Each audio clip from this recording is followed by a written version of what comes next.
the tragedy unfolding in Nepal. On September 8, 2025, Kathmandu and other parts of Nepal were engulfed in chaos. What began as peaceful demonstrations against corruption and a sudden government ban on major social media platforms spiraled into violence.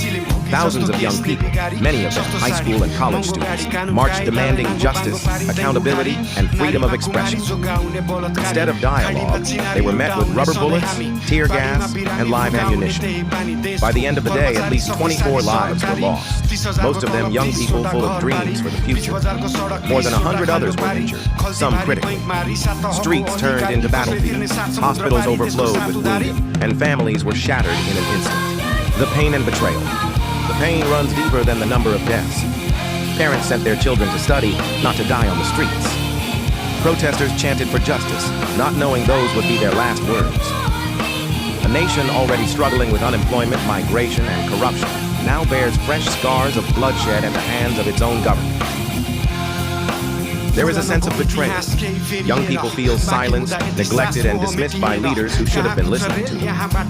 The social media ban was the final straw, cutting off millions from loved ones abroad and silencing voices of dissent at home. Voices beyond borders. The world is watching. Amnesty International has called for an independent investigation. The United Nations Human Rights Office has expressed deep concern over excessive force. Nepalese abroad are heartbroken, watching their homeland slip into violence while their families suffer in silence. What must come next? 1. Immediate accountability.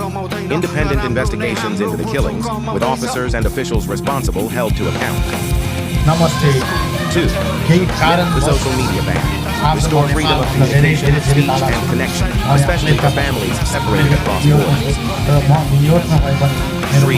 Dialogue with youth. The government must sit down with protest leaders, students, and civil society to hear their grievances, not silence them. 4. Justice for all. End the cycle of corruption scandals and impunity that sparked these protests. International oversight. Allow UN human rights monitors and global organizations to oversee fair investigations.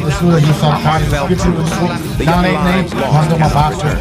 Their voices, though silenced by bullets, now echo louder than ever. They remind the world that Nepal's youth are not weak or voiceless. They are the beating heart of the nation. At a crossroads. Either listen to its youth and embrace reform, or continue down a path of repression, risking even deeper wounds that would scar generations to come.